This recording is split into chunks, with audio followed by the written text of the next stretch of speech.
Muy bien, hoy vamos a trabajar el capítulo 14 de las cualificaciones iniciáticas. Nos es menester volver de nuevo ahora a las cuestiones que se refieren a la condición primera y previa de la iniciación, es decir, a la que se designa como las cualificaciones iniciáticas. A decir verdad, a este tema es de aquellos que apenas es posible pretender tratar de una manera completa, pero que al menos podemos aportarle algunas aclaraciones. Primeramente, debe entenderse bien que estas cualificaciones son exclusivamente del dominio de la individualidad.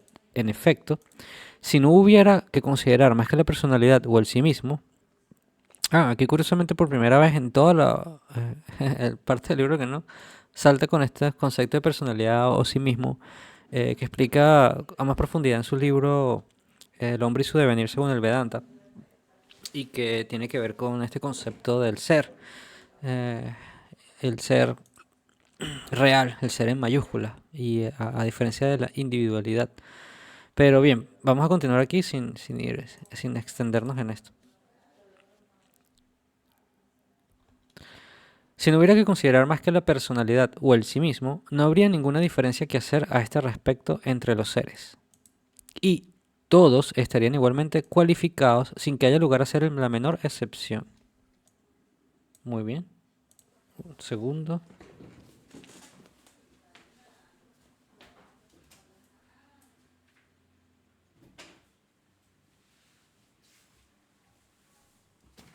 Vale, estaba aislando un poco aquí el ruido. Bien, repasemos esto. Si no hubiera que considerar más que la personalidad o el sí mismo, es decir, el ser único, el ser espiritual, todo el mundo estaría igualmente cualificado, pero al considerar la individualidad o el ser limitado, racional, la manifestación corporal y contingente de este mundo, en ese caso es que entran las naturalezas que no están enteramente purificadas y que tienen diferentes cualidades, y estas cualidades a veces te hacen más, más propenso, con una disposición más adecuada para estos temas. Y ahí es donde entra el tema de la cualificación. Vamos a ver cómo que nos lo explica a su manera. Entonces, entendemos que la personalidad es el ser verdadero, el ser espiritual, y la individualidad es el ser, el yo menor, es este ser contingente, ilusorio, este envoltorio, este vehículo por el cual el sí mismo o el ser verdadero se manifiesta en este grado de la existencia. Pero bueno, estos son dos términos que no seguramente lo va a explicar a continuación con sus palabras, que suelen ser mucho mejor construidas que las que yo puedo improvisar acá. Continuamos. Pero la cuestión se presenta de modo muy diferente debido al hecho de que la individualidad debe ser tomada necesariamente como medio y como soporte de la realización iniciática. Sí, efectivamente nosotros no somos el ser espiritual enteramente desprovisto de las condiciones vehiculares que nos permiten manifestarnos en este plano. En ese sentido, la individualidad es el medio y es el soporte con el que tenemos que trabajar. Y es la que tenemos y está determinada por nacimiento. En la tradición islámica se dice que al principio hay ciertas cualidades que ya se vienen predeterminadas por el destino, el qadar, que es uno de los conceptos más difíciles de asimilar de la tradición próximo oriental del Islam. Tiene que ver cuál va a ser tu provisión, tiene que ver cuánto va a ser tu extensión de vida y incluso tu forma corporal. Se dice que todas estas cosas ya vienen predeterminadas y ahí están estas cualidades con las cuales el ser va a ser manifestado en este estado en particular. Y bueno, no me quiero extender demasiado, solamente que no asoma estos dos conceptos y son importantes para entender el tema de estos dos conceptos, personalidad e individualidad, y son importantes para entender el tema de las cualificaciones. En este capítulo, sobre todo en particular.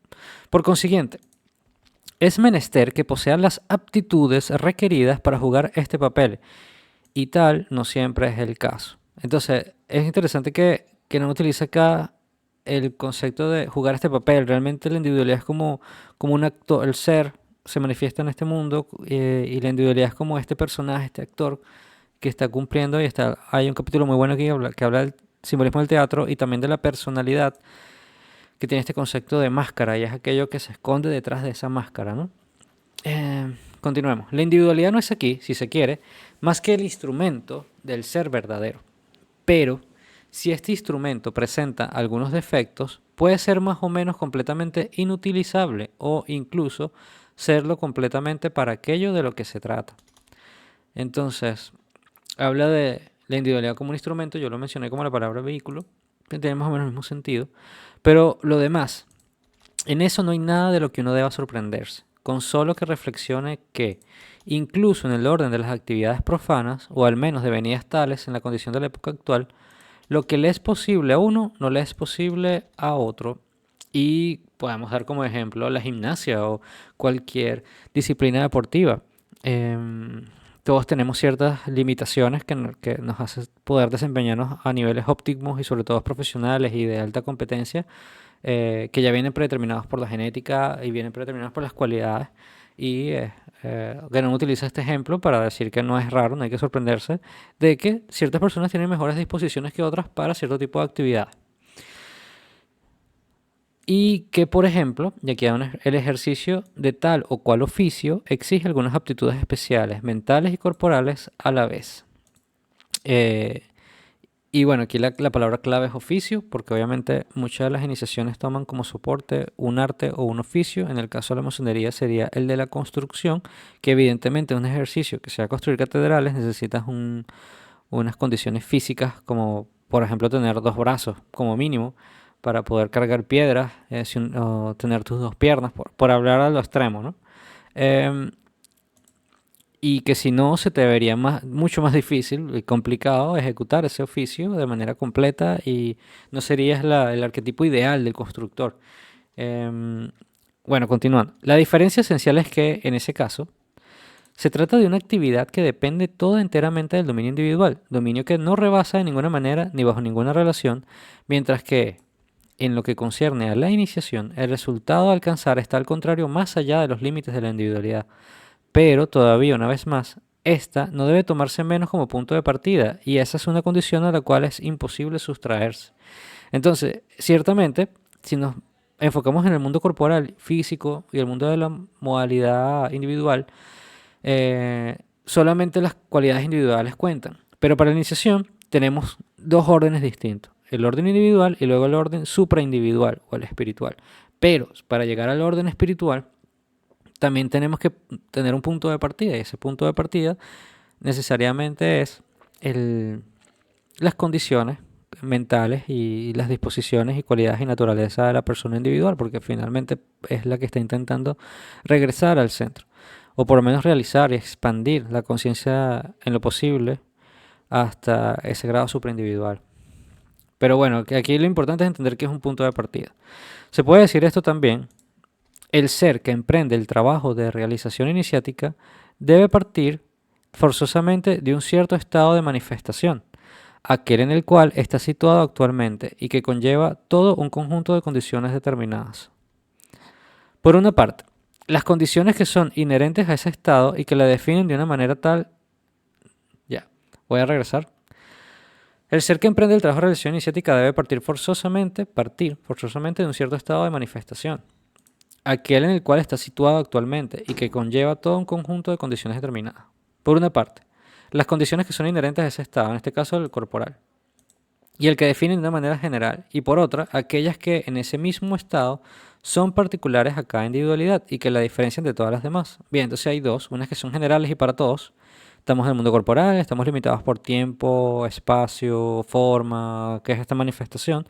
Y la otra, cada individualidad tiene además naturalezas y disposiciones, por ejemplo, el tema de las tendencias o los gunas en el hinduismo habla muy bien sobre estas diferentes naturalezas y las inclinaciones a las cuales cada estado de la manifestación está teniendo. De nuevo, que no trata este tema interesantemente en su libro El devenir en el Vedanta, pero no me voy a extender. Todas las tradiciones hablan un poco sobre estas diferentes cualidades, los humores, etcétera. Bien sabemos que las personas son diferentes y vivimos en un mundo de diversidad, y actualmente esa diversidad, esa multiplicidad está extendida al máximo, así que hay un alto grado de diversidad en las personas que luego, en fin, la homogenización también de la mentalidad moderna causa que todo el mundo vaya hacia una misma línea. Y ciertamente pudiéramos decir que hoy día el tema de las cualificaciones iniciáticas están menos desarrolladas que en antaño, pero De esta lectura tenemos que tomar de momento dos puntos importantes. El estado individual es el punto de partida para la realización espiritual. Tenemos unas condiciones generales de este estado que vivimos en el mundo de la manifestación, este en particular, y en el tiempo moderno, la cultura en la cual estamos ya sería un aspecto específico. Cada individualidad tiene que ver su cultura, su tiempo, las cualidades y naturalezas que tiene, ya tiene que ver a la persona en específico. Es evidente que son estas últimas las que deben ser consideradas en lo que concierne a las cualificaciones, puesto que en eso se trata de algo que, por definición misma, no es común a todos los individuos, sino que caracteriza propiamente solo a aquellos que pertenecen, virtualmente al menos, a la élite, entendida en el sentido en el que ya hemos empleado frecuentemente esta palabra en otras partes, sentido que precisaremos aún más a continuación, a fin de mostrar cómo se vincula directamente la cuestión misma de la iniciación. Bien, ahora, es menester comprender bien que la individualidad debe ser tomada aquí tal como es, de hecho, con todos sus elementos constitutivos, y que puede haber cualificaciones que conciernan a cada uno de esos elementos. Comprendido ahí el elemento corporal mismo, que, bajo este punto de vista, no debe ser tratado de ninguna manera como algo indiferente o desdeñable. Quizás no habría que insistir tanto en ello si no nos encontráramos en presencia de la concepción groseramente simplificada que los occidentales modernos se hacen del ser humano. No solo la individualidad es para ellos el ser todo entero, sino que además esta individualidad misma es reducida a dos partes que se suponen completamente separadas, la una de la otra, una de las cuales es el cuerpo y la otra algo bastante mal definido, que es designado indiferentemente con los nombres más diversos y a veces los menos apropiados. Esto es tan verdad. Es sorprendente el nivel de simplicidad con el cual se ha llevado a reducir la condición humana a una dualidad. Cuando estudias todas las tradiciones y ves lo complejo que es, la manera en que ellos expresan en la antigüedad, cuando se basan en los principios, la naturaleza humana universal. Em, pero bien, aquí nos dice, ahora bien, la realidad es completamente diferente. Los elementos múltiples de la individualidad, cualquiera que sea por lo demás la manera en que se los quiera clasificar, no están aislados los unos a los otros, sino que forman un conjunto en el que no podría haber heterogeneidad radical o irreductible, y todos, el cuerpo tanto como los otros, son al mismo título manifestaciones o expresiones del ser. Ajá. Son al mismo título, y aquí es donde quiero hacer la separación de idea, manifestaciones o expresiones del ser en las diversas modalidades del dominio individual. Entre estas modalidades hay correspondencias tales que lo que pasa en una tiene normalmente su repercusión en las otras. Entonces es un continuum. De ello resulta que, por una parte, el estado del cuerpo puede influenciar de una forma favorable o desfavorable sobre las demás modalidades, y que, por otra, puesto que la inversa no es menos verdadera, e incluso más verdadera aún, ya que la modalidad corporal es aquella cuyas posibilidades son más restringidas, puede proporcionar también signos que traducen sensiblemente el estado mismo de estas. Vale, entonces una llamada. De ahí la ciencia que en la tradición islámica se designa como ilm ul firasa. Entonces, ¿qué significa? Ilm, conocimiento de firasa. ¿Qué firasa en árabe? Yo no me acuerdo. Vamos a hacer una pequeña investigación.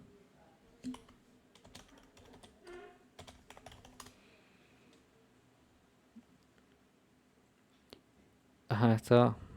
La quirología, por más extraño que pueda parecer a los que no tienen la intuición, firasa. No termina de decir exactamente qué es.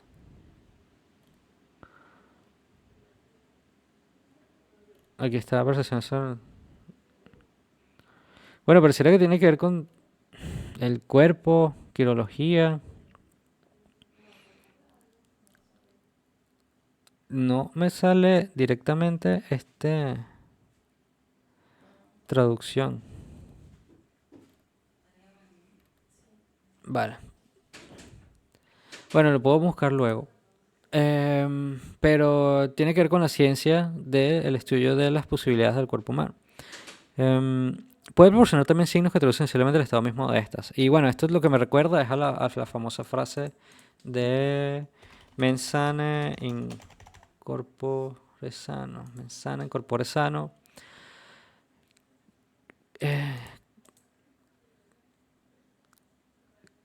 que, bueno, tiene que ver con esto de cuerpo sano, mente sana, pero no a un nivel dual.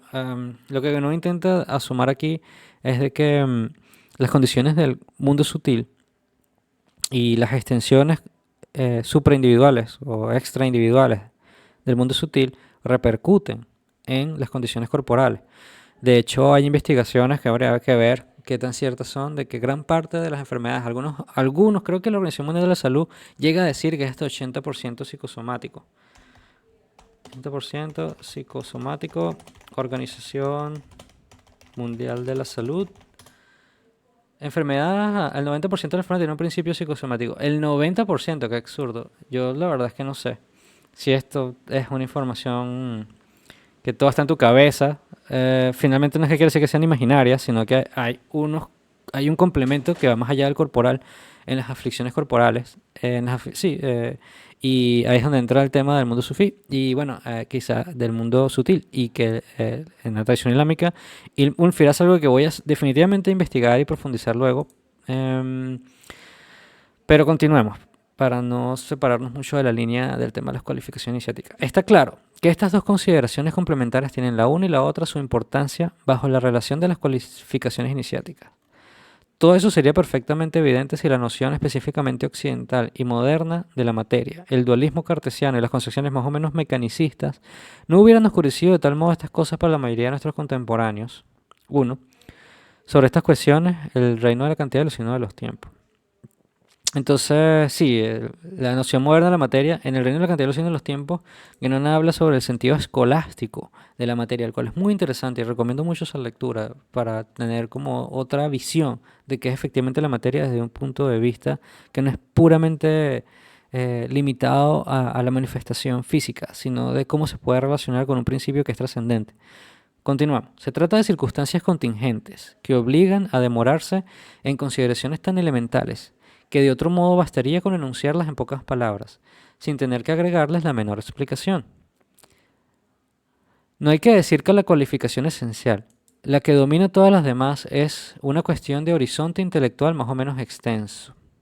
Esta es la cualificación esencial para el tema que estamos competente aquí de la iniciación. Pero puede ocurrir que las posibilidades de orden intelectual, aún existiendo virtualmente en una individualidad, estén, debido al hecho de los elementos inferiores de esta, elementos de orden psíquico y de orden corporal a la vez, impedidas de desarrollarse, ya que sea pasajeramente o ya sea incluso definitivamente. Esa es la primera razón de la que se podría llamar las cualificaciones secundarias. Y... un minuto.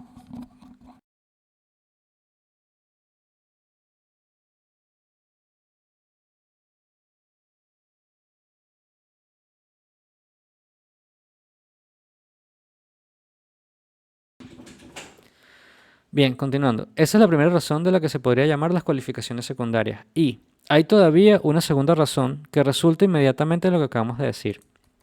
Es que en esos elementos, que son los más accesibles a la observación, se pueden encontrar marcas de algunas limitaciones intelectuales. En este último caso, las cualificaciones secundarias devienen, en cierto modo, equivalentes simbólicos de la cualificación fundamental misma. Esto yo no estoy... Bueno, vamos a ver cómo Guénon defiende su caso acá. En el primer caso, al contrario, puede ocurrir que no tenga siempre una igual importancia. Así, puede haber obstáculos que se oponen a toda iniciación, incluso simplemente virtual, o solo una iniciación efectiva, o todavía al paso a los grados más o menos elevados, o en fin, únicamente el ejercicio de algunas funciones en una organización iniciática, ya que se puede ser apto para recibir una influencia espiritual sin ser por eso necesariamente apto para transmitirla. Y es menester agregar también que hay impedimentos especiales que pueden no concernir más que en algunas formas de iniciación. Esto sí está interesante. Sobre este último punto, basta recordar en suma que la diversidad de los modos de iniciación, ya sea de una forma tradicional a otra, ya sea en el interior de una misma forma tradicional, tiene precisamente como meta responder a la de las aptitudes individuales. Evidentemente, no tendría ninguna razón de ser sin un modo únicamente... De nuevo, evidentemente, no tendría ninguna razón de ser si un modo únicamente pudiera convenir igualmente a todos aquellos que están de una manera general cualificados para recibir la iniciación. Puesto que ello no es así, Cada organización iniciática deberá tener su técnica particular y no podrá admitir naturalmente más que aquellos que sean capaces de conformarse a ella y de sacar de ella un beneficio efectivo, lo que supone, en cuanto a las cualificaciones, la aplicación de todo un conjunto de reglas especiales, válidas solo para la organización considerada, y que no excluye de ningún modo, para aquellos que sean descartados por eso, la posibilidad de encontrar en otra parte una iniciación equivalente. Entonces se me ocurre un ejemplo quizás un poco loco, pero por ejemplo, si tenemos una iniciación que tiene en base la danza y no tienes piernas y no puedes bailar, quizás en esa organización iniciática no está tu mejor vehículo para usar como base para tu meditación. Pero en cambio, alguna otra organización iniciática que tenga como base, bueno, la construcción, existía la escuela de los libreros en la antigüedad, existían múltiples formas de iniciación y misterios que esté más adecuada a esa persona en particular. Ejemplo, el zazen y la meditación sentado. En fin, todo depende de las cualificaciones y las particularidades de cada individualidad. Siempre que posean las cualificaciones generales que son estrictamente indispensables a todos los casos. Y esto es algo que no considera justamente porque le habla de organizaciones iniciáticas, y las organizaciones iniciáticas que más utiliza para su ejemplo es la masonería, y la masonería es una organización iniciática basada en el oficio en la construcción y tiene una serie de cualificaciones que, como bien mencionamos en un capítulo anterior, por pasada, era el ostracismo de la letra B, que seguramente aquí se volverá a repetir. Pero continuemos. Uno de los ejemplos más claros que se puede dar a este respecto es el hecho de que existen formas de iniciación que son exclusivamente masculinas, mientras que hay otras donde las mujeres pueden ser admitidas igual que los hombres. Este es un caso súper polémico y que ha causado obviamente Aquí dice, en la antigüedad hubo incluso formas de iniciación exclusivamente femeninas. Pero esta necesidad de la inclusión forzada ha causado que ciertas organizaciones únicamente masculinas, por la incomprensión de sus miembros modernos, incluyan la presencia femenina a una organización que en sus inicios no tenía esa adaptación. Así pues, y es lo que ha sucedido, por ejemplo, con el rito francés en la masonería, y es algo que, bueno, que ha causado y sigue ocasionando mucha polémica, pero bueno, que nos da particularmente su propia explicación. En cambio, el sufismo acepta hombres y mujeres por igual. Tanto así que una de las grandes sufíes de la historia, como Mujahideen Ibn Arabi, tenía como maestra mujeres. Continuemos. Se puede decir que en eso hay una cierta cualificación que es exigida en un caso y que no lo es en el otro, y que esta diferencia reside en los modos particulares de la iniciación de que se trate. Por lo demás, volveremos de nuevo sobre ello después, ya que hemos podido constatar que este hecho es generalmente muy mal comprendido en nuestra época. Allí donde existe una organización social tradicional, incluso en el orden exterior, puesto que cada uno está en el lugar que conviene a su propia naturaleza individual, debe por eso mismo encontrar también más fácilmente, si está cualificado, el modo de iniciación que corresponde a sus posibilidades. Entonces, aquí va a dar el ejemplo de las castas, otro tema polémico que hay que entenderlo desde un punto de vista de los principios. Hay mucho viento y está causando eso. Ahora lo corrijo. Allí donde existe una organización social tradicional, como el caso de las cuatro castas, o el caso de la Edad Media, incluso en el orden exterior, puesto que cada uno está en el lugar que conviene a su propia naturaleza individual, idealmente, debe por eso mismo encontrar también más fácilmente, si está cualificado, el modo de iniciación que corresponde a sus posibilidades. Así, si se considera desde este punto de vista la organización de las castas, la iniciación de los kshatriyas no podrá ser idéntica a la de los brahmanes. Eso, volveremos de nuevo sobre esto más adelante, a propósito de la cuestión de la iniciación sacerdotal y la iniciación real, real en el sentido de la realeza. En fin, continuemos, y así sucesivamente. Y de una manera más particular todavía, una cierta forma de iniciación puede estar ligada al ejercicio de un oficio determinado, como hablábamos anteriormente, lo que no puede tener todo su valor efectivo más que si el oficio que ejerce cada individuo es en efecto aquel al que está destinado por las aptitudes inherentes a su naturaleza misma, de tal suerte que esas aptitudes formarán, al mismo tiempo, parte integrante de las cualificaciones especiales requeridas por la forma de iniciación correspondiente. Y esto era un ejemplo, hay un hadith del profeta Muhammad sallallahu alaihi wasallam cuando estaban trabajando en Medina, de que una de las indicaciones era asignarle trabajo a cada quien de acuerdo a su naturaleza y sus capacidades. Si mal no recuerdo, habría que reconstatar esa información, pero recuerdo tener ese dato en la cabeza. Al contrario, allí donde ya nada está organizado según las reglas tradicionales y normales, lo que es el caso del mundo occidental moderno, resulta una confusión que se extiende a todos los dominios y que ocasiona inevitablemente complicaciones y dificultades múltiples. Una de las características del Kali Yuga es que los gobernantes son ladrones y que el desorden social actual, es decir, no, las personas no están cualificadas para las posiciones que ocupan. Entonces, bueno, aquí eh, es una de las complicaciones y problemáticas que podría traer una sociedad donde no hay un orden social asociado a los principios o que las personas no están ejerciendo una función cuyo objetivo es la trascendencia espiritual, sino simplemente el orden social puro y simplemente. Continuando, en cuanto a la determinación precisa de las cualificaciones iniciáticas, bien, puesto que el lugar del individuo en la sociedad ya no tiene entonces sino una relación muy lejana con su naturaleza, y puesto que, incluso muy frecuentemente, son únicamente los lados más exteriores y menos importantes de este los que se toman en consideración, es decir, aquellos que no tienen realmente ningún valor, ni siquiera secundario, desde el punto de vista iniciático. Y aquí estamos hablando de elementos exteriores, son las cualidades físicas de una persona que no son relevantes para el trabajo u oficio, el estatus social, el dinero, etcétera, son elementos exteriores a un individuo. Sobre todo el estatus social y el dinero es una de las cosas más exteriores que un individuo puede tener, y es algo que Guénon menciona en El Reino Mercantil de los Signos de los Tiempos, y me parece que es un punto que es extremadamente, hoy en día incluso valoramos a la gente en base a su net worth, cuánto valen en cuanto a dinero, y eso es una medida súper exterior para lo que estamos intentando considerar acá. Algo que puede ser, te puede ser quitado de un día para otro. Eh, no tiene nada que ver con las cualificaciones y las cualidades del individuo, pero es lo que hoy día la gente, lo más externo, es lo que se toma en cuenta. Bien, continuando. De este tema exterior, aquellos que no tienen realmente ningún valor, ni siquiera secundario, desde el punto de vista iniciático. Otra causa de dificultades que se agrega todavía a esa y que por lo demás le es solidaria en una cierta medida es el olvido de las ciencias tradicionales, puesto que los datos de algunas de ellas pueden proporcionar el medio de reconocer la verdadera naturaleza de un individuo. Bueno, esto es discutible, pero cuando faltan estas ciencias ya no es posible, por otros métodos cualesquiera, suplirlas enteramente y con una perfecta exactitud. Y se haga lo que se haga a este respecto, siempre habrá ahí una parte más o menos grande del empirismo que podría dar lugar a muchos errores. ¿Qué se refiere Ganón con esto?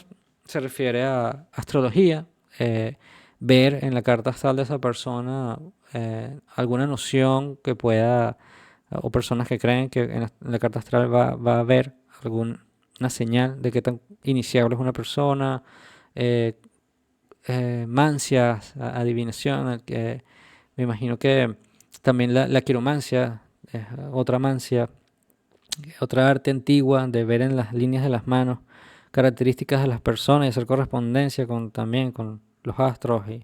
Yo creo que todo esto secundario pudiera ser un complemento para si efectivamente hay una ciencia esta trabajada por una persona que realmente tenga eh, una conexión verdadera, pero, pero bueno, aquí no voy a extenderme en esto porque ¿qué pasa acá? Aquí también están hablando, por ejemplo, de que las logias inicialmente tenían un médico, el médico en la logia que examinaba a los candidatos para ver si estaban en condiciones adecuadas y hacía como un examen empírico médico.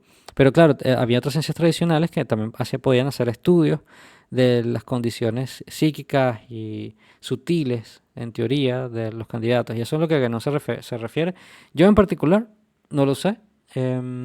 Soy partidario de que esas cosas son las que pueden dar lugar a mayor fantasía y sugestiones, así que no lo usaría como base para determinar la cualificación de las personas para la iniciación, pero entiendo que en una sociedad antigua, una sociedad tradicional, donde existían cosas como el oráculo de Delfos y estas conexiones y comunicaciones eh, con sí, alguna modalidad extra pudiera formar parte del estudio de la cualificación de un iniciado.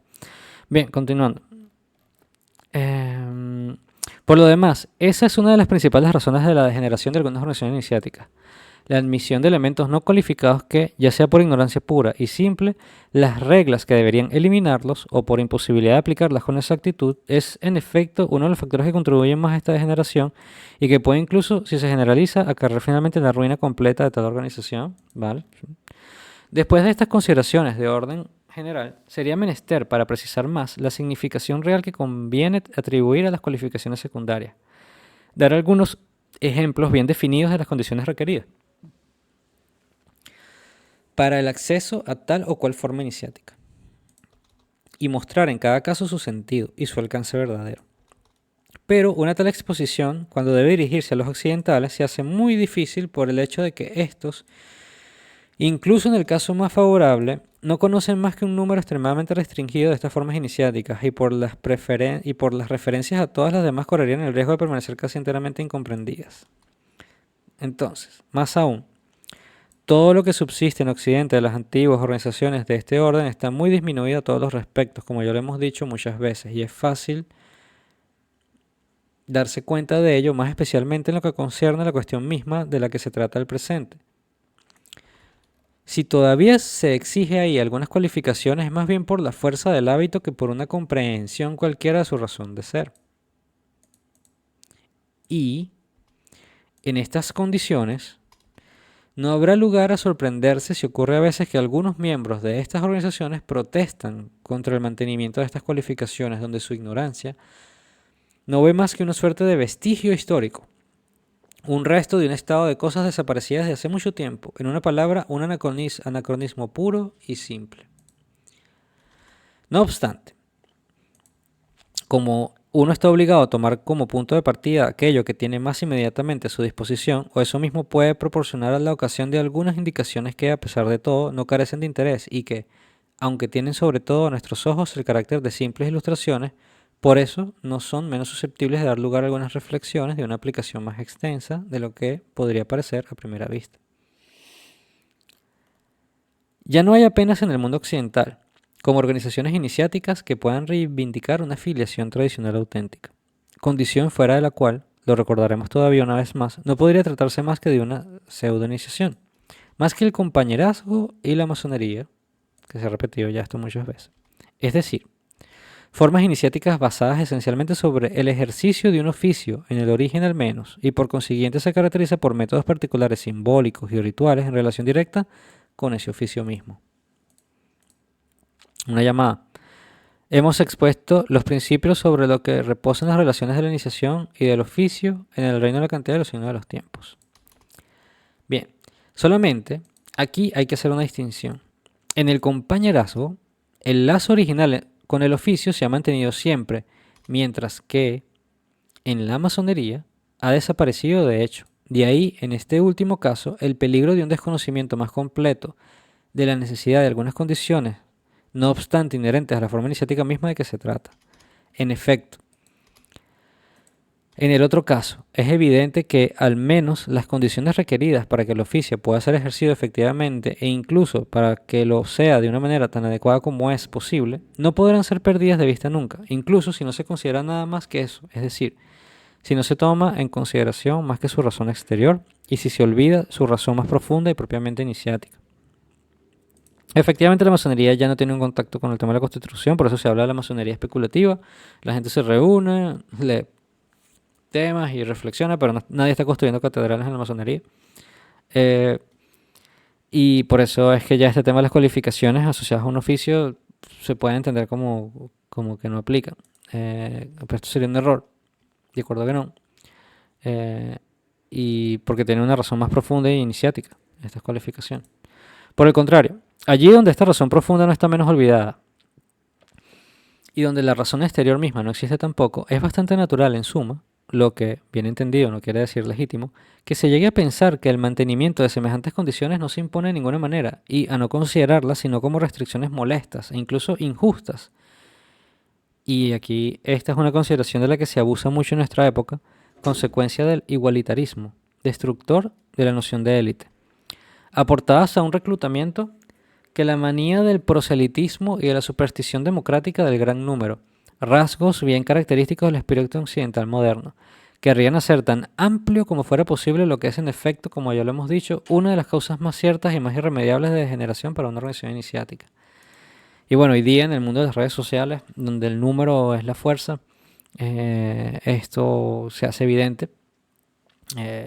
Entonces son las ideas más vulgares, más profanas, más exteriores, las que tienen popularidad y las que te dan valor social, mientras que una idea que sea popular, por muy verdad que sea, pero dirigida a un grupo que es élite, como que no diría, élite por sus cualidades de proximidad al principio, serían las menos populares. Por eso, a pesar de este trabajo que él hizo y estos videos que grabamos, nosotros bien sabemos que están dirigidos no necesariamente a la gran masa, sino a un grupo de personas que, a pesar de que es una minoría, sigue siendo numeroso y que por eso creo que vale la pena el trabajo de repasarlas y reflexionar sobre ellas. Pero bueno, continuando. En el fondo, lo que se olvida en parecido caso es simplemente esto.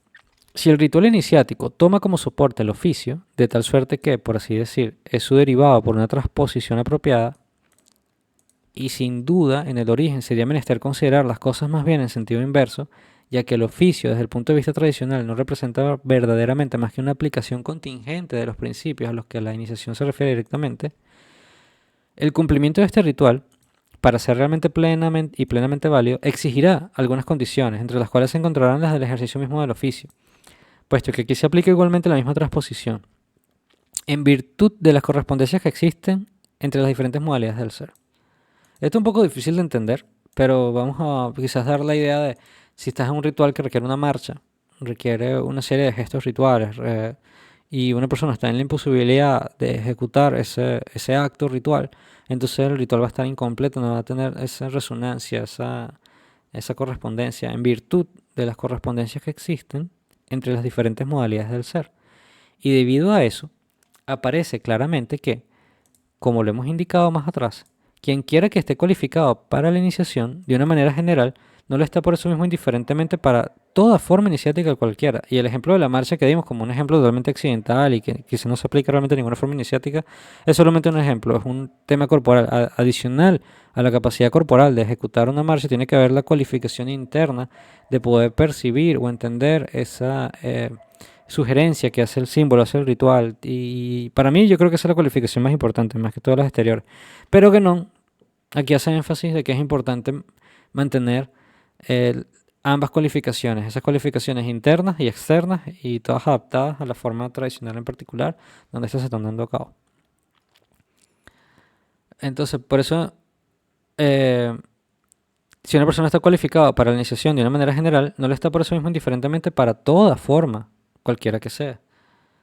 Entonces, hay personas que pueden estar cualificadas para iniciación y no para otras, y hay personas que pueden estar cualificadas para algún tipo de iniciación muy particular para ellas, pero de nuevo no para otras en otro lado. Entonces, eventualmente mientras el inicio avanza, si el centro de la iniciación es una sola, es decir, la influencia espiritual es una sola y el centro es uno, pero los radios son múltiples y una persona está más cualificada y va a tener más un camino más favorable por su naturaleza en un radio de esa rueda que otro. Debemos agregar que el desconocimiento de este punto fundamental, que acarrea la reducción completamente profana de las cualificaciones a simples reglas corporativas, aparece, al menos en lo que concierne a la masonería, como ligado bastante estrechamente a una equivocación sobre el verdadero sentido de la palabra operativo. Equivocación sobre la que tendremos que explicarnos después con los desarrollos requeridos, ya que da lugar a consideraciones de un alcance iniciático completamente general.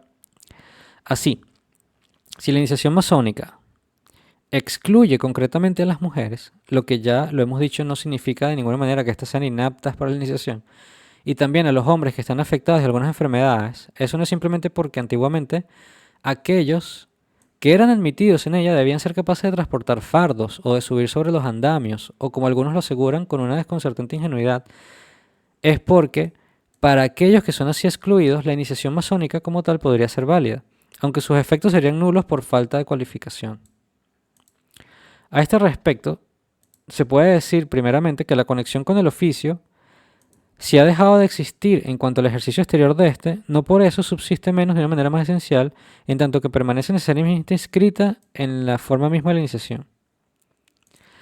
Si llegara a ser eliminada, eso ya no sería la iniciación masónica, sino cualquier otra cosa completamente diferente. Y por lo demás, como sería imposible sustituir legítimamente por otra filiación tradicional, lo que existe de hecho, ya ni siquiera habría entonces realmente ninguna iniciación. Entonces, que nos dice que esta noción de que tenías que subir andamios, eh, voy a volver a leer. Si la iniciación masónica excluye concretamente a las mujeres y al menos que tengan una enfermedad, eso no es simplemente porque antiguamente había un trabajo que hacer muy físico. Eh, Esa no es la razón. Efectivamente era parte de la razón, pero no era la razón iniciática. Se puede decir primeramente que la conexión con el oficio, si ha dejado de existir en cuanto al ejercicio exterior, no por eso subsiste de una forma más esencial, en tanto que permanece necesariamente inscrita en la forma misma de la iniciación. Entonces, de nuevo, es el gesto ritual de trabajar una piedra o el gesto ritual de ejecutar una marcha, de nuevo por el tema este del ejemplo que se me ocurre a mí, esta es la manera en que yo lo entiendo. Tiene una evocación con una correspondencia a un principio espiritual. Y la persona tiene que estar en la capacidad de tener una afinidad genuina con ese movimiento, con esa evocación, con lo que implica, para poder realmente llegar a su sentido profundo. Pero no es porque antiguamente se ejecutaba, sino, en fin, hay una conexión entre el ejercicio exterior, lo que eso simboliza, y es realmente en base al símbolo, como, es decir, si el ritual es un símbolo en movimiento, tú tienes que estar en una capacidad de poder ejecutar ese ritual o poder manifestar ese símbolo para poder tener un vínculo efectivo con él, y esa sería tu cualificación, eso sería tu conexión, se te facilita por tu naturaleza misma. Si por alguna condición particular no tienes la capacidad de activar ese ritual, entonces quizás una forma de iniciación que tenga otros mecanismos simbólicos sea más adecuado. Esa es la manera en que yo hago esta lectura y más o menos como que no, creo que aquí habla que sería imposible sustituir legítimamente por otra filiación tradicional lo que existe de hecho, es decir, esta conexión con el oficio. Ya ni siquiera habría entonces realmente ninguna iniciación, es decir, si simplemente eliminamos cualquier conexión con el oficio, sería ya entonces otra cosa. Por eso, por lo que allí, donde a falta de una comprensión más efectiva, queda todavía al menos una cierta conciencia más o menos obscura del valor propio de las formas rituales. Se persiste considerar las condiciones de las que hablamos aquí como formando parte integrante de los landmarks. El término inglés, en esta acepción técnica, no tiene equivalente exacto en francés, que no puede ser modificados en ninguna circunstancia y cuya supresión o negligencia correría el riesgo de cargar una verdadera nulidad iniciática. Una llamada. Estos landmarks se consideran como existiendo from time immemorial, es decir, que es imposible asignarles ningún origen histórico definido. Y los landmarks son como, bueno, estas marcas en la tierra, ¿no? Son como estos linderos. Entonces, masonería, landmarks.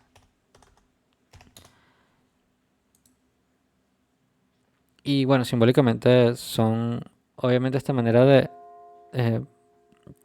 establecer por estacas el lugar donde se va a construir una construcción, pero efectivamente no son sino reglas que se establecen.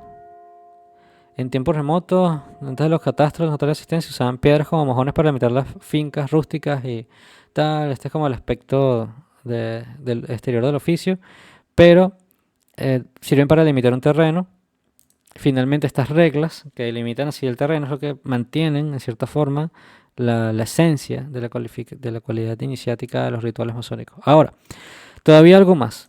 Si se examina la lista de los defectos corporales que son considerados como impedimentos para la iniciación, se constatará que entre ellos hay algunos que no parecen muy graves exteriormente y que, en todo caso, no son tales que puedan oponerse a que un hombre ejerza el oficio de constructor. Así, para dar un ejemplo preciso de este género, no se ven que un tartamudo podría ser molestado en el ejercicio de este oficio por su enfermedad. Habíamos hablado de la tartamudez y dando el ejemplo de Moisés y todo este tema. Eso no es todavía más que una explicación parcial, aunque exacta en toda la medida en lo que es aplicable. Y, además de las condiciones requeridas por el oficio, la iniciación exige otras que ya no tienen nada que ver con este, sino que están únicamente en relación con las modalidades de trabajo ritual, considerado por lo demás no solo en su materialidad, si se puede decir así, sino sobre todo como debiendo producir resultados efectivos para el ser que le cumple. Eso parecerá tanto más claramente si, entre las diversas formulaciones de los landmarks, ya que, aunque no escritos en principio, no obstante, han sido frecuentemente el objeto de numeración más o menos detallada, uno se remite a las más antiguas, es decir, a una época donde las cosas de las que se trata eran todavía conocidas, e inclusive por algunos al menos, conocidas de una manera que no era simplemente teórica o especulativa, sino realmente operativa. En el verdadero sentido de lo que hacíamos alusión más atrás. Al hacer este examen, uno podría percibirse incluso de una cosa que ciertamente hoy día parecería ser completamente extraordinaria a algunos, si fueran capaces de darse cuenta de ello. Es que los impedimentos para la iniciación en la masonería coinciden casi enteramente con los que en la Iglesia Católica son los impedimentos para la ordenación. Esto es interesante, no recordaba eso. Llamada 1. La cosa es así en particular para los que se llamaban en el siglo XVIII la regla de la letra B, es decir, para los impedimentos que están constituidos por una y por otra parte igualmente para una serie de enfermedades y de defectos corporales cuyos nombres en francés, por una coincidencia bastante curiosa, comienzan todos por la misma letra B. ¿Y cuáles son los impedimentos para la ordenación?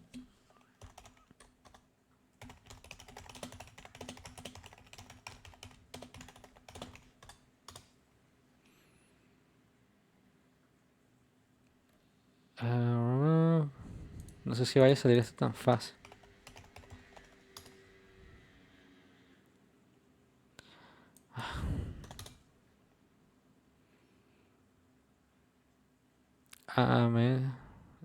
Enfermedad psíquica.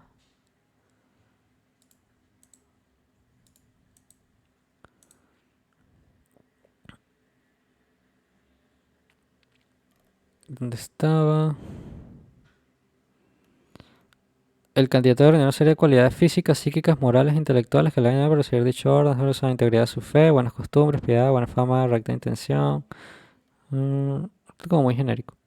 ¿Qué orden están hablando acá?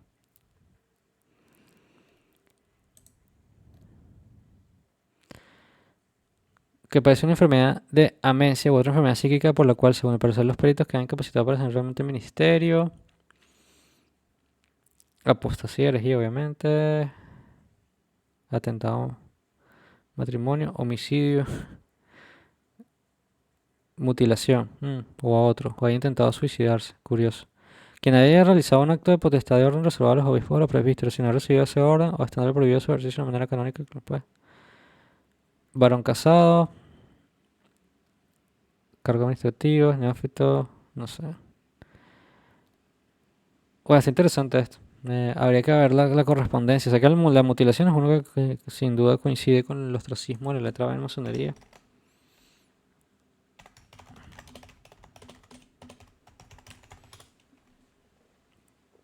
Tartamudos, bastardos, tuertos, viscos, cojos, jorobados, bribones. De nuevo, ya habíamos visto esto en esta página de antimasonería. Y si me voy a libros, siempre es bueno ir directo a bastardos, tuertos. Ostracismo letra que prohíbe acceso a las logias de los tartamudos, en francés vex, bastardos, tuertos, viscos, cojos, jorobados y bribones. ¿Qué significa bribones en francés? Bueno, luego podemos investigar. En este último caso, en este último punto, es todavía de aquellos que, para ser bien comprendido, hacen llamada a algún comentario, ya que a primera vista se podría estar tentado de suponer que en eso hay una cierta confusión entre cosas de orden diferente. Tanto más cuanto que ya hemos insistido frecuentemente sobre la distinción esencial que existe entre los dos dominios, iniciáticos y religiosos, y que por consecuencia debe encontrarse también entre los ritos que se refieren respectivamente al uno y al otro. Aquí está hablando de que, bueno, un rito exotérico e iniciático tienen dos órdenes distintos, pero hay ciertas... son órdenes diferentes, pero que hay una cierta vínculo, relación. Pero bueno, bien. Tendremos en cuenta que hayamos insistido frecuentemente sobre la distinción esencial que existe entre los dos dominios, iniciático y religioso, y que por consecuencia debe encontrarse también entre los ritos que se refieren respectivamente a la... O sea, si bien hay impedimentos que son de parte del uno al otro, hay que mantener en mente que son órdenes y relaciones distintas. De igual manera se está hablando de una influencia espiritual, pero obviamente tienen diferentes órdenes de aplicación. Sin embargo, no hay necesidad de reflexionar largamente para comprender que debe haber leyes generales que condicionan el cumplimiento de los ritos. Bien. De cualquier orden que sean, es decir, iniciático o religioso, puesto que se trata siempre en suma de la puesta en obra de algunas influencias espirituales, aunque su meta sea naturalmente diferente según los casos. Y aquí la palabra, yo creo que clave siempre es la palabra influencia. ¿Qué es una influencia? ¿Y por qué no utilizo tanto esa palabra? Vamos a ver. Sabemos que es algo que influye, ¿no? Que hay una...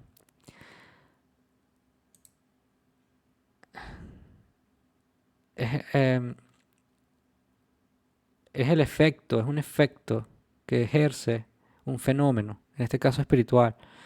Se trata de una palabra derivada del participio activo del verbo latino influir, influir. Propiamente debería decirse influjo, acción o efecto, influir. Entonces, bueno, hay un efecto de este contacto con los rituales, con las correspondencias, y bueno, que no defiende que hay unas leyes, ¿no? Que hay un orden que hay que cumplir, que se manifiesta en el cumplimiento y en la puesta en acción de estos símbolos que están conectados por su naturaleza con estos órdenes de realidad que son trascendentes. Continuando. Por otro lado, se podría objetar también que, en el caso de la ordenación, se trata propiamente de la aptitud para desempeñar algunas funciones. Aquí hay una llamada. Por lo demás, como ya lo hemos hecho observar precedentemente, este caso es el único donde pueden exigirse algunas cualificaciones particulares dentro de una organización tradicional de orden exotérico. Es decir, la religión está dirigida distintamente a todos, pero para cumplir alguna función, como por ejemplo de la ordenación, sí es requerido algunas cualificaciones. Y si esto es así para un dominio como es un poco más exterior, como es el punto de vista exotérico, es entender que se aplique también un punto de vista iniciático y esotérico.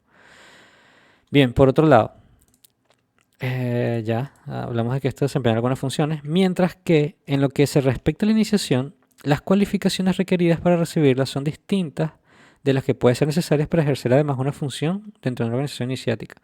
Función que concierne principalmente a la transmisión de la influencia espiritual.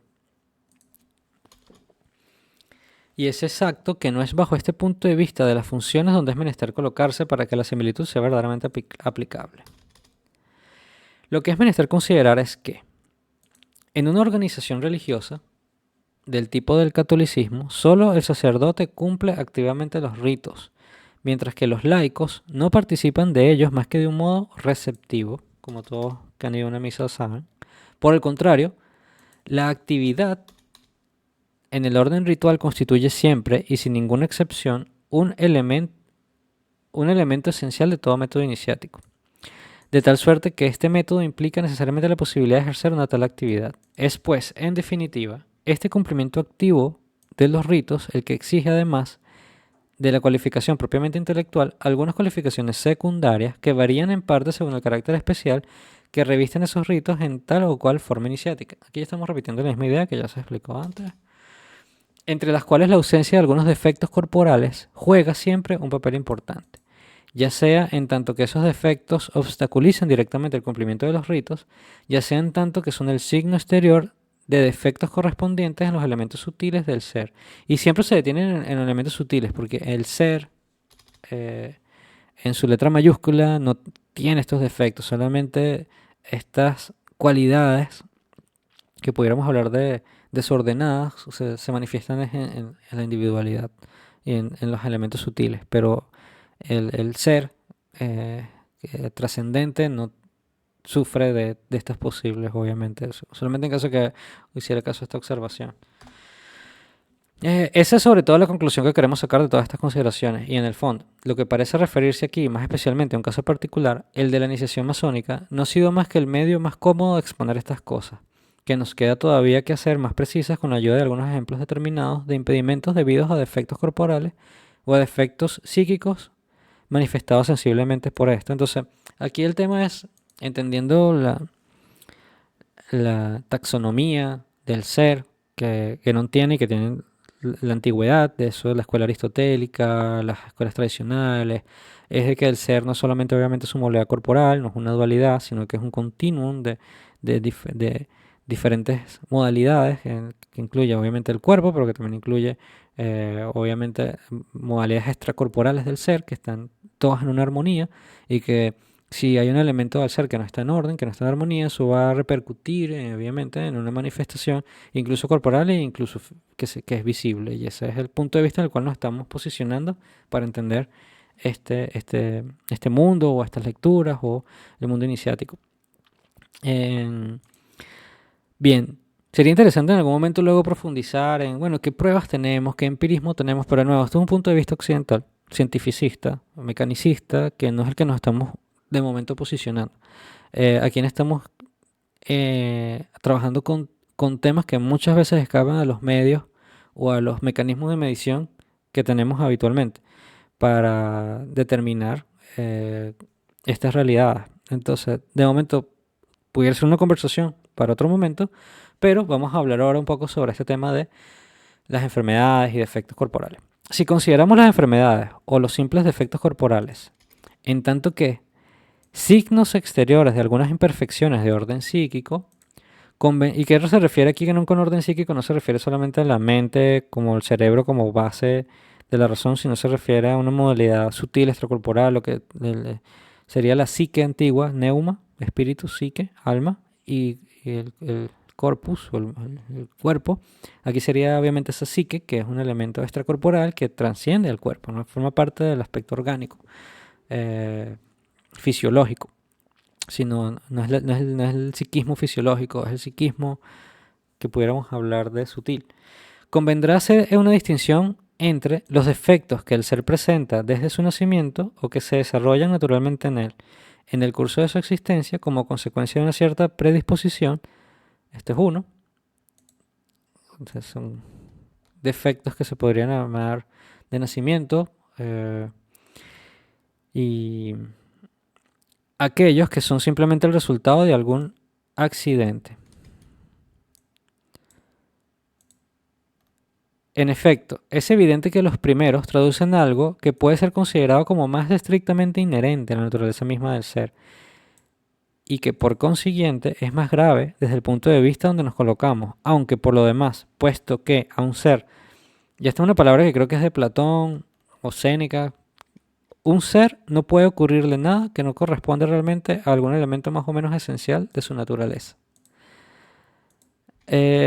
Las mismas enfermedades de origen aparentemente accidental no pueden ser consideradas como enteramente indiferentes a este respecto.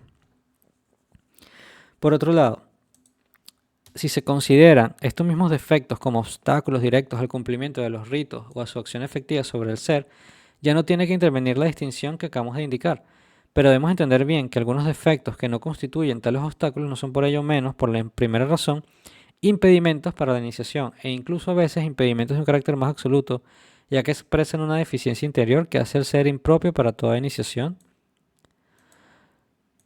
Mientras que puede haber enfermedades que obstaculizan solo la eficacia de los métodos técnicos particulares a tal o cual forma iniciática. Sería bueno que nos diera un ejemplo acá. Algunos podrán extrañarse de que digamos que las enfermedades accidentales tienen también una correspondencia a la naturaleza misma del ser que es alcanzado por ellas. Sí. Sin embargo, eso no es, en suma, más que una consecuencia directa de lo que son realmente las relaciones del ser con el ambiente en el que se manifiesta. Entonces, 2 puntos. Todas las relaciones entre los seres manifestados en un mismo mundo, o lo que equivale a lo mismo, todas sus acciones y reacciones recíprocas no pueden ser reales más que si son la expresión de algo que pertenece a la naturaleza de cada uno de esos seres. Y bueno, esto es entendible si la visión en la que se posiciona Guénon es siempre metafísica y siempre desde los principios. Y todo es una consecuencia de algo que primero viene de arriba y luego abajo. Aquí lo mencioné en otros términos. Puesto que todo lo que un ser sufre, así como todo lo que hace, constituye una modificación de sí mismo, debe corresponder necesariamente a algunas de las posibilidades que están en su naturaleza, de tal suerte que no puede haber nada que sea puramente accidental, si se entiende esta palabra en el sentido extrínseco, como se hace comúnmente. Entonces, no, si consideramos el mundo como desconectado de un principio y de completo azar, esto no tiene lógica. Pero si entendemos el mundo como manifestándose en base a principios superiores y que todo acá no es en un reflejo de así como es arriba, es abajo, entonces en base a ese principio de correspondencia, si una persona sufre un accidente, sufre una modificación de su ser, eso simboliza un orden en los principios y mm, es lo que Ganon quiere decir porque él ve todo desde ese punto de vista donde todo está conectado. Todo forma parte de una razón de ser, no hay nada al azar, no hay nada que sea arbitrario y es a lo que él se refiere aquí con eso. Así, toda la diferencia no es aquí más que una diferencia de grado. Hay modificaciones que representan algo más importante, más profundo que otras. Por consiguiente, en cierto modo, bajo este aspecto hay valores jerárquicos que observar entre las diversas posibilidades del dominio individual. Pero, hablando rigurosamente, nada es indiferente o está desprovisto de significación, porque en el fondo un ser no puede recibir desde afuera más que simples ocasiones para la realización, en modo manifestado, de las virtualidades que ya en primero en sí mismo. Bueno, esto es material para la reflexión, yo no lo voy a profundizar acá, pero entiendo el tema de que hay una jerarquía de todas estas modificaciones o accidentes que un ser puede pasar y de que nada es indiferente o está desprovisto de significación, estoy de acuerdo. Y de que un ser no puede recibir desde afuera más que simples ocasiones para la realización. Modo manifestado de las virtualidades que ya primero en sí mismo. Es decir, todo viene o está ya adentro. Eso está bien. Es algo con lo que puedo trabajar. Pero efectivamente que hay una carga conceptual de cosas que para la visión moderna, occidental, exterior, occidental, mecanicismo, es difícil de trabajar. Entonces hay que posicionarse desde otro punto de vista. Aquí Guénon hace otro ejemplo, creo que habla de la tartamudez. Vamos a ver qué dice. Puede parecer extraño también a aquellos que se quedan en las apariencias que algunas imperfecciones poco graves desde el punto de vista exterior haya sido considerada siempre y por todas partes como un impedimento a la iniciación. Un caso típico de ese género es el de la tartamudez. En realidad, basta reflexionar un poco para darse cuenta de que en este caso se encuentra precisamente a la vez una y la otra de las dos razones que hemos mencionado. Y en efecto, primeramente, hay en el hecho de que la técnica ritual implica casi siempre la pronunciación de algunas fórmulas verbales, pronunciación que debe ser naturalmente completamente correcta para ser válida, lo que la tartamudez no permite a aquellos seres que están afligidos por ella. Por otra parte, hay en una semejante enfermedad el signo manifiesto de una cierta arritmia del ser, si es permisible el empleo de esta palabra, y por lo demás las dos cosas están aquí estrechamente ligadas, ya que el empleo mismo de las fórmulas a las que acabamos de hacer alusión no es propiamente más que una de las aplicaciones de la ciencia del ritmo al método iniciático. Esto de la ciencia del ritmo es muy interesante. De suerte que la incapacidad para pronunciarlas correctamente depende en definitiva de la arritmia interna del ser. Esta arritmia no es más que un caso particular de desarmonía o desequilibrio en la constitución del individuo. Y se puede decir, de una manera general, de todas las anomalías corporales que son marcas de un desequilibrio más o menos acentuado, que, si no son forzosamente siempre impedimentos absolutos, ya que en eso hay evidentemente muchos grados que observar, son al menos indicios desfavorables en un candidato a la iniciación. Bien, por lo demás, puede ocurrir que tales anomalías, que no son propiamente enfermedades, no sean de tal naturaleza que se opongan al cumplimiento del trabajo ritual, aunque sin embargo, si alcanzan un grado de tal gravedad que indica un desequilibrio profundo e irremediable, bastan por sí solas para descualificar al candidato, conformemente a lo que ya hemos explicado más atrás. Bien, yo quisiera hacer de nuevo sobre este ejemplo, vamos a hacer Moisés, sin algunas fuentes ya dices. Moisés venció la tartamudez, hoy en la iglesia muchos profesores que eran tartamudos. Entonces, este tema de la tartamudez se repite. Moisés tenía dificultades al hablar. Entonces, ¿qué diría que no de esto?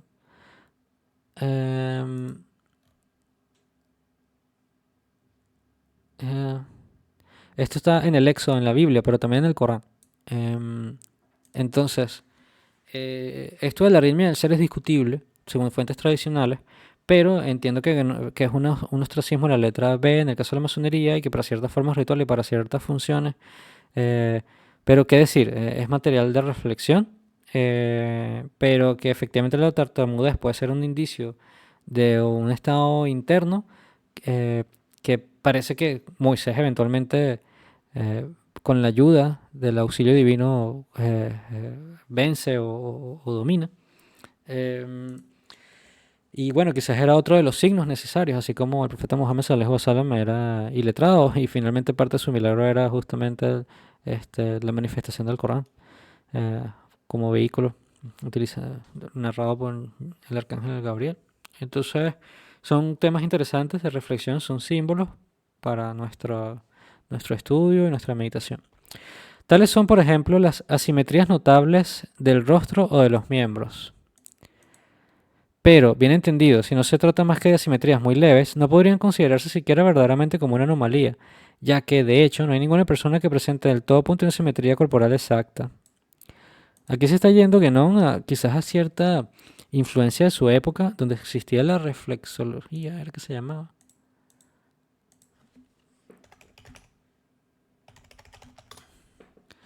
Reflexología. No, Podal no. ¿Cómo se llama esta disciplina que utilizaba eh, fre- frenología? Es una antigua disciplina científica dedicada a estudiar la localización de diferentes funciones cerebrales, pero no tenía también que ver con el rostro. Mm, morfopsicología, quizás.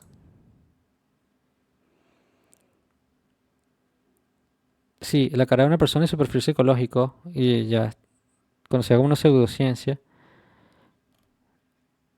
pero sí, frenología, fisiognomía, quizás, o que no estaba influenciado por estas ideas propias más o menos de la época, o efectivamente hay algo aquí, alguna realidad que considerar de nuevo, si nos posicionamos desde el punto de vista de los principios, y creemos eh, y bueno, siendo matemático y hablando por ejemplo, del número áureo, y si sabemos que la belleza eh, está asociada a la relación del número áureo, y mientras más perfectamente sea equivalente o armónico un rostro de una persona, se puede tener una correspondencia con los principios. Posicionándose desde ese punto de vista puede entenderse esa posición. Pero yo creo que no hay que evitar llevar esto a la... Por ejemplo, sí, en el caso del profeta Yusuf en Egipto, que era considerado un hombre muy bello. Era Yusuf, a veces. Sorry que últimamente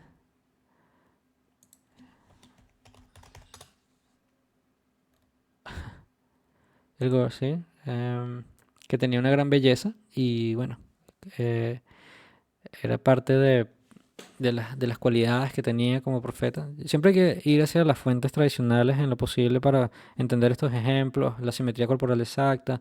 Pero bueno, también se habla de que cuando se hablan de las narraciones sobre, por ejemplo, que tenemos de la descripción física, el profeta Muhammad sallallahu alaihi wasallam, que era una persona eh, muy simétrica y muchos consideraban que tenía elementos muy bellos a su constitución. Em, pero bueno, en fin, no nos vamos a entrar acá con demasiado.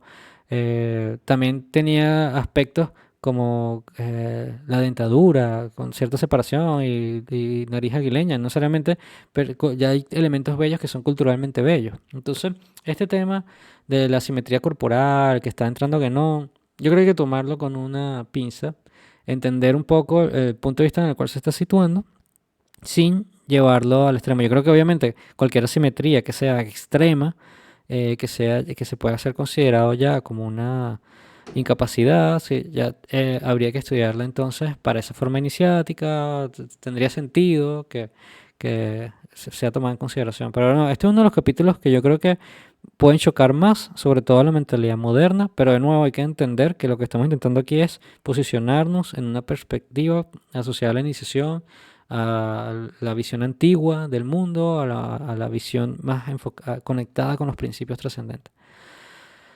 Continuemos sin desviarnos demasiado. Por lo demás, esto puede interpretarse como significado que, al menos en el estado actual de la humanidad, ningún individuo está perfectamente equilibrado bajo todos los aspectos. Que efectivamente, puesto que la realización del perfecto equilibrio de la individualidad implica la completa neutralización de todas las tendencias opuestas que actúan en ella, y esto está bien, perfecto equilibrio de la individualidad implica la completa neutralización de todas las tendencias opuestas que actúan en ella.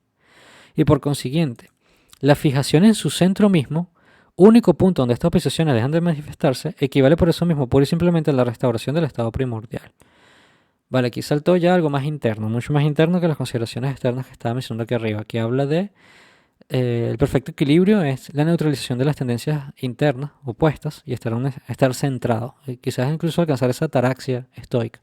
Más un estado interno y regresar a ese centro, esa comunicación interna con los grados espirituales sería la restauración del estado primordial. Así pues, se ve que es menester no exagerar nada y que si hay individuos que están cualificados para la iniciación, lo están a pesar de un cierto estado de desequilibrio relativo que es inevitable, pero que precisamente la iniciación podrá y deberá atenuar si produce un resultado efectivo e incluso hacer desaparecer si llega a ser llevada hasta el grado que corresponde a la perfección de las posibilidades individuales, es decir, como lo explicaremos todavía más adelante, hasta el término de los misterios menores.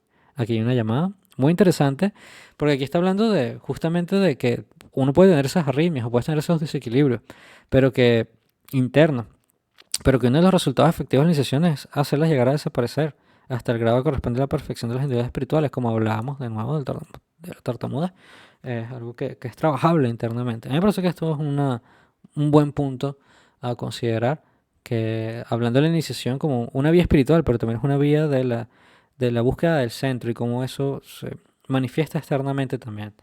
Em, pero nuestro objetivo siempre tiene que ser interno en principio, hasta llegar al término de los misterios menores. Y aquí vamos a la llamada. Hemos señalado en otra parte, a propósito de las descripciones del anticristo y precisamente lo que concierne a las asimetrías corporales, que algunas descualificaciones iniciáticas de este género pueden constituir, al contrario, cualificaciones respecto a la contrainiciación. Bueno, aquí que no se fue a otro campo. Sí, efectivamente, por ejemplo, en la tradición islámica, que me gusta hablar, el Dayal y su descripción es de que justamente eh, el falso Mesías, el engañador, es tuerto, ciego de un ojo, tiene ciertas eh, deformaciones, tiene kafir en son simbolismos, ¿no? Em, y también esta ceguera del ojo izquierdo, el ojo derecho, no recuerdo cuál sería, eh, que era pelirrojo, vamos a ver. Un hombre de piel roja, gordo y rizada, ciego en el ojo derecho que parece una uva ovalada. Es una de las creaciones en Buhari. Su ojo derecho es ciego y este es como una uva flotante. Eh, Ojo derecho como ciego y sobresaliente. Y todo esto tenemos que tomarlo budísticamente simbólico o literal. No sabemos. Lo que sabemos es que el Dayal es descrito como, aquí lo leímos, parecerá con grandes poderes como un hombre tuerto, su ojo derecho ciego y deforme como una uva, aunque los creyentes no serán engañados, afirmará ser Dios, tener las llaves del cielo y el infierno y descargará mucho. Bien, entonces aquí dice que no, que las personas que quizás tienen que estas cualidades más bien sean cualificaciones, porque la contrainiciación es como el inverso, ¿no? De lo que sería la iniciación. Debemos hacer observar todavía que hay algunos defectos que, sin ser tales que se ponen en la iniciación virtual, pueden impedir de venir efectiva. Por lo demás, no hay que decir que es aquí, sobre todo, donde habrá lugar a tener en cuenta las diferencias de métodos que existen entre las diversas formas iniciáticas. Pero, en todos los casos habrá que considerar condiciones de este tipo desde que se entienda pasar de lo especulativo a lo operativo. Uno de los casos más generales en este orden será concretamente aquel de los defectos que, como algunas desviaciones de la columna vertebral, como algunas desviaciones del cronómetro perjudican la circulación normal de las corrientes sutiles del organismo. Ajá. Yo creo que hay que tener de nuevo mucho cuidado con todos estos temas. Aquí Kenon obviamente está hablando ya inspirado un poco en el tema, ya lo hemos hablado del Kundalini, Sushuma y cómo esto se asocia a, a la afluencia obviamente del fuego serpentino a través de la columna y bueno, obviamente si tienes una desviación muy pronunciada de la columna, esto puede tener alguna repercusión en el afluir. Yo no soy particularmente experto en estos temas.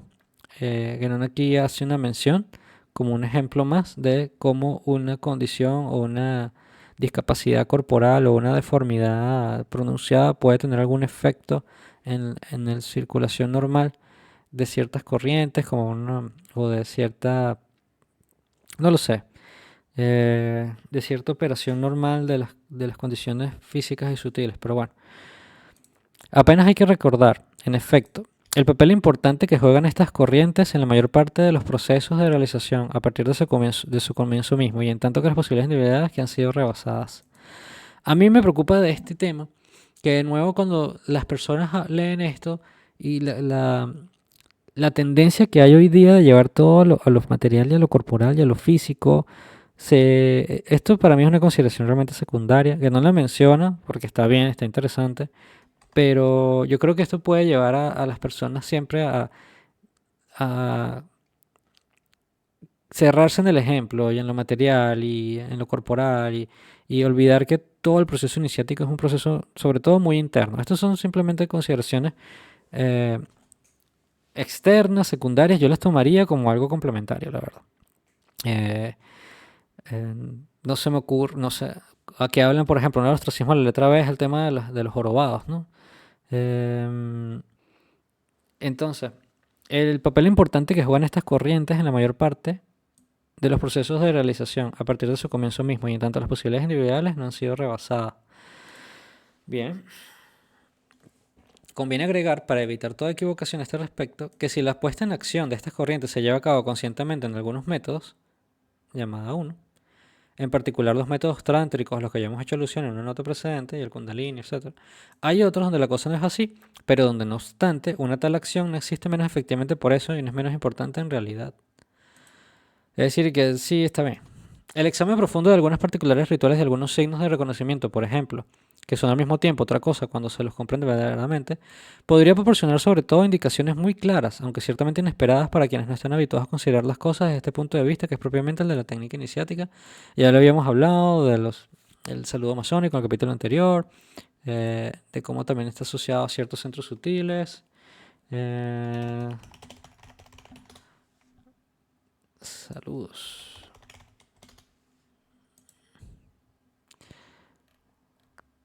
Entonces, cómo se consideran ciertos puntos del cuerpo, ciertos puntos de los chakras, y es aquí lo que Ganon está mencionando, ¿no?